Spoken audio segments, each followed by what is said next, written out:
Hello दोस्तों, कैसे हैं आप सब लोग। उम्मीद करते हैं कि आप सब स्वस्थ होंगे और मस्त होंगे। मैं विजय फार्मासिस्ट आज आपके लेके आए हैं फुदीन डी सिरप, जो कि एक कप सिरप है। तो आइए जानते हैं इस सिरप के बारे में कि इस सिरप को कैसे यूज करना है और इस सिरप के क्या क्या फ़ायदे हैं और क्या क्या बेनिफिट है। तो बने रहिए मेरे साथ इस वीडियो में, तो आपको देते हैं इस सिरप की पूरी जानकारी।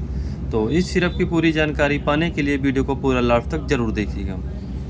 तो आइए जानते हैं दोस्तों फुदीन डी सिरप के बारे में। तो फुदीन डी सिरप जो है कि 100 ml की पैकिंग मिलकर बना हुआ है और जो इसकी मैन्युफैक्चरिंग डेट है वो है फरवरी 2024 और एक्सपायरी डेट है जनवरी 2026 और इसकी एमआरपी है जो है कि 148 रुपये है, जो कि एमआरपी समय के अनुसार कम और ज़्यादा होती रहती है।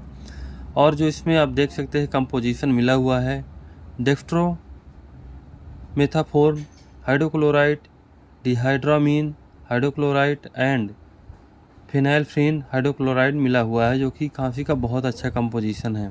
ये आप देख सकते हैं डेक्स्ट्रोमेथोफोर्न मिला हुआ है 10 mg और फिनाइलफ्रीन मिला हुआ है हाइड्रोक्लोराइड 5 mg और डिहाइड्रामीन मिला हुआ है 8 mg, जो कि खांसी का बहुत अच्छा कंपोजिशन है।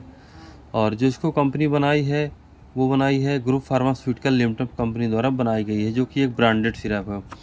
तो आइए जानते हैं दोस्तों, आपको इस सिरप के बारे में बताते हैं कि इस सिरप को आप किस किस प्रॉब्लम में और किस किस प्रकार की खांसी में यूज कर सकते हैं। जैसे आपको सूखी खांसी आ रही है, उस कंडीशन में भी आप इस सिरप का इस्तेमाल कर सकते हैं, या कि आपको बलगम वाली खांसी आ रही है, उस कंडीशन में भी आप इस सिरप का इस्तेमाल कर सकते हैं, या कि आपको दमा की प्रॉब्लम है और दमा की वजह से खांसी आ रही है, तो उस कंडीशन में भी आप इस सिरप को इस्तेमाल कर सकते हैं। या कि आपको खांसते खांसते बहुत ज़्यादा कफ आ रहा है, तो उस कंडीशन में भी आप इस सिरप को ले सकते हैं। या कि सूखी और कफ दोनों आपको प्रॉब्लम हो रही है, यानी हल्का कफ आ रहा है और ज़्यादातर सूखी खांसी आ रही है, तो उस कंडीशन में भी आप इस सिरप को इस्तेमाल कर सकते हैं। जैसे क्या होता है कि आपको बहुत ज़्यादा सर्दी जुकाम हो गई है, उस कंडीशन से आपको खांसी आ रही है, तो उस कंडीशन में भी आप इस सिरप को इस्तेमाल कर सकते हैं। ये आपको किसी भी मेडिकल स्टोर पे आसानी से मिल जाएगी। अगर नहीं मिलेगी तो आप इसको ऑनलाइन परचेज़ कर सकते हैं, और नहीं तो आपको बड़ी मेडिकल स्टोर पे जाके अपने आसपास के एरिया में जाके देख सकते हैं, वहाँ पे 100% आपको मिल जाएगी।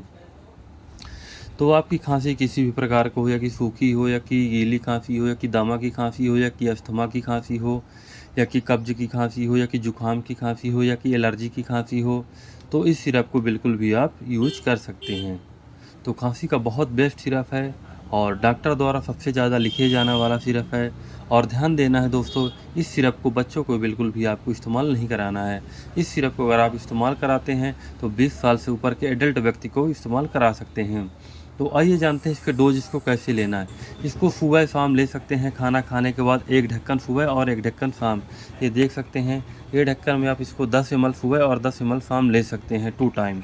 अगर आपको बहुत ज़्यादा प्रॉब्लम हो रही है तो इसको आप 3 टाइम कर सकते हैं। और ध्यान देना है दोस्तों, इस सिरप को पीने के बाद आपको पानी का इस्तेमाल बिल्कुल भी नहीं करना है। तो अगर आपको और भी ज़्यादा प्रॉब्लम हो रही है, खांसी सिरप से नहीं आराम मिल पा रहा है, तो इसके साथ आप क्या कर सकते हैं, नॉर्मल एक एंटीबायोटिक ले सकते हैं, या कि जिथ्रोमाइसिन ले सकते हैं, या किसी फैक्जीन ले सकते हैं। बाकी अगर बहुत ज़्यादा प्रॉब्लम होगी तभी आप एंटीबायोटिक का इस्तेमाल कर सकते हैं। बाकी आपको नॉर्मल खांसी होगी तो इस सिरप से आपको बहुत जल्दी आराम हो जाएगा। तो ये रही इस सिरप की पूरी जानकारी दोस्तों। तो आइए जानते हैं इसके साइड इफ़ेक्ट क्या है। इसके साइड इफ़ेक्ट नॉर्मल कुछ नहीं, ज़्यादा से ज़्यादा आपकी एलर्जी होने लगेगी, या कि वॉमिटिंग होने लगेगी, और नॉर्मल सी साइड इफ़ेक्ट अगर होगा तो आपको गैस बनने लगेगी। ज़्यादातर ऐसा कोई केस होता नहीं है, अगर नॉर्मल होगा तो आपको ऐसी प्रॉब्लम होने लगेगी। तो ये रही फुदीन डी सिरप की पूरी जानकारी। तो इस सिरप को अगर यूज़ करना चाहते हैं दोस्तों, तो एक बार अपने आसपास के डॉक्टर से सलाह ले लीजिए, इसके बाद में ही सिरप को यूज़ कीजिए। बिना डॉक्टर की सलाह से बिल्कुल भी कोई भी दवा, कोई भी मेडिसिन को यूज़ नहीं करना है। तो ये रही फुदीन डी की सिरप की पूरी जानकारी। तो अगर आपको हमारी ये वीडियो पसंद आई हो तो लाइक करें, सब्सक्राइब करें, ताकि आगे आने वाले वीडियो में आपको और भी दवा की जानकारी मिलती रहे। धन्यवाद।